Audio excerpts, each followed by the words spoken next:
Hey guys, it's Gadget. And yes, this does not look centered right and everything, but let's see if we can center it because I didn't want to have certain things in the shot. But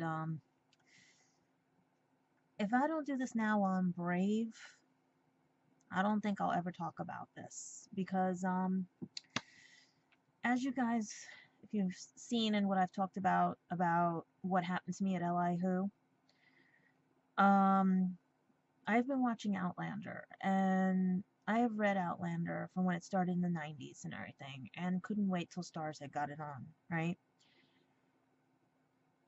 And you guys know where I'm going with this. The episodes with Bree and what happened with Stephen Bonnet sort of mirror how I felt when something had happened to me at Li Who. We're going to use the name A for the person, but as I was working with staff and being on staff and everything, I followed A into this room because I was to put the grab bags and talk about what was going on with the convention and everything. And I thought because they were a senior higher up that I was just being like private conversation because everybody else was outside enjoying themselves. They were having cake, candy, and all this other stuff and everything. All right. And the room I went into had no other way out but one door because the door we went through was connected to the outside, and it was just one of those things where you have to use like a special key and everything. So in that room, while everybody was outside not paying attention but knew what was going on, I was one of the lucky ones, let's put it that way, where this person didn't get that far because it was also the day I was to leave and my father was picking me up. Now, if my father knew what happened, my father either would have went to jail or killed the person. And to this day, my father suspects, but I never told them what happened at Eli Who because no one ever believes me. The person A only got so far as to keep me, this person's big, huge, and was drunk at that time. He basically got his arms around me, his hand up my blouse, into my bra, and about a couple of kisses before, people were looking for me because my father had showed up. My father hadn't shown up, we don't know what would have happened. But there were people outside who knew this guy had a plan for me. This guy, they all knew his MO because he has done this before. So, this A person, I used my words because just like what happened to Bree in Outlander, no one came to her rescue. But if it wasn't for the fact that people were looking for me, I would have probably been 10 times worse, like the other people that were talked to by this person, we'll put it that way, because it does leave a stigma on you because people didn't believe what happened because they didn't want to believe what happened.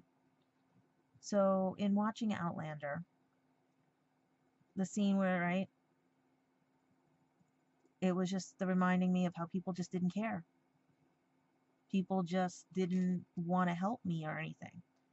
And then when I went to other people, it was like, you know what I mean? But I never said anything to my family because I knew this person would have been killed or anything and stuff because of how my family is and everything. But also the fact that everyone kept calling me a storyteller until recently, back in February, March. See, February has a ring with our family and everything. When the person was caught and more people's stories came out and everything, and I thought I was finally vindicated, but the hurt was still there. And my honor is basically what it is, my reputation, you know? But there were many people who knew who I was, what happened, and had my back. There were so many people who kept fighting for me because they knew what happened. They protected me and everything. But when I saw this last episode of Outlander, um, where Jamie says to Brianna, there was no way you would have been able to fight him. Same thing with me. There was no way I would have been able to fight this guy off. He was too big, too drunk, and the grip he had on me, I would never have, if I fought, I would have been looking like Brianna when she walked out that. But if it wasn't for the fact that so many outside influences were happening, who knows what could have happened. But I never shut up about it. Many tried to silence my voice until the day that people started believing me and told me it wasn't my fault. I never considered it my fault, but I still was upset that I went into that room thinking I was being talked to about my job situation there and if I was to return back as a staff member and things like that. But that's the problem we have today. There are so many people that just stand by outside a door knowing what's going on and go, not my problem. And then when someone comes to tell them the problem, oh, we were outside, we didn't hear anything, because you ignored the problem. Thank God for people who believed me. But I like the part where Jamie has Bree basically trying to come to terms with it. And you know what? These 3 episodes are giving me closure. Because it wasn't my fault. I went in thinking I was being counseled and dropping off mystery bag type things, goodie bags and stuff, because people didn't take their bags and that's where we were told to put them. I was told to bring them in there so that they wouldn't be lost or taken. Then with everything else, I thought I was being talked to about my duties and like everything and stuff, and then I get bear hugged very tightly, and I wanted to tell him to, and he kept going, and he's like, I couldn't get out. I wanted out. I couldn't get out of it, and the grip got tighter. So, like Jamie says, debris. You could have gotten yourself killed. You could have gotten whatever if you fought. The bravest thing is not to fight. I used my words, and all outside influences helped me with my words to get out of that situation. But there are girls out there that aren't that lucky. They've gotten worse by this person. But now that more people are coming forward, things are happening, and I did this while I was brave because you have to move forward. You have to heal. You have to get over the fact that it's not your fault. There are people like that out there that are mean, vindictive, sociopath, narcissistic, and everything. But thinking the way they did these episodes from the book and everything, especially that when Jamie says, there's no way you could have fought. In a way to tell you that even though fighting could have saved, it could have also killed you. Sometimes you're brave not to fight. Sometimes it is brave to just let things happen in their own time and let time heal all wounds. Eventually, karma does get people. Like he said when Jack Randall died right on top of him, he got his karma, but it's still there. The pain is still there, the hurt is still there, but it's time. It heals.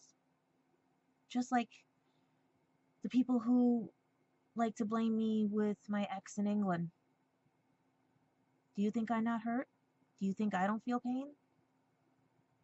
All because people call me a storyteller. But my words, my truth is out there. And time will heal my wounds and their wounds. And karma will have its say. That's why I did this while I was brave. Because as I watch this right now, I want to thank the author and many other of the actors and everything because they portrayed it very well. And I wish I could get a snippet of what Jamie said on a t-shirt. That it's braver not to fight. And that time heals all wounds. So I hope many of you out there are brave enough to speak about yours, because my situation could have been worse. I was bear hugged, forced like tightly like this, with a hand up my blouse and a bra, and he kissed me twice. And I was about to do more, but thank God for intervention on things. But there were people outside who just didn't care. They knew what was going on. And believe it or not, one person did open the door. But guess what? They did nothing. So now I just have to wait and let time heal my wounds. Because this is not the first time time has given me a blow that I have to heal from. But then again, it's a journey we're on. It's a lesson we have to learn. And remember, it's not your fault.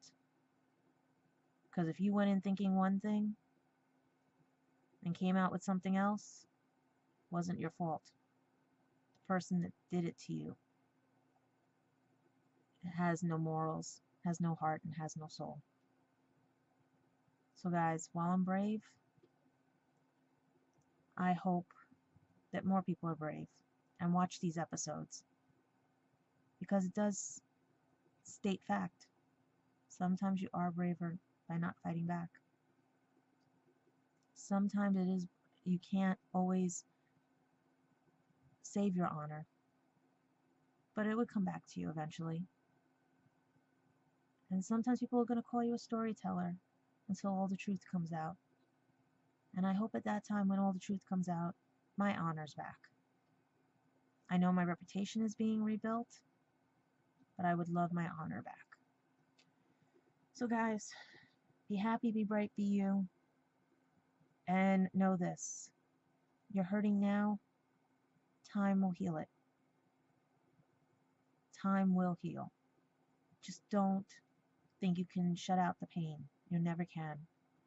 That's what time is for. That's what healing is for. That's what moving forward is for. So I hope all of you can move forward. And please go watch Outlander, at least those 3 episodes if something like this has happened to you. Some of you are the lucky ones like me that only got away with a scratch, but that there was some damage. Otherwise, those of you that want to stay silent, but they took away your voice, and your voice is your power. So fight with your words, fight with the truth, and sometimes be brave enough not to fight while the situation is at hand. Use your fight later. Fight with your words. And be happy, be bright, be you guys. Have a good night.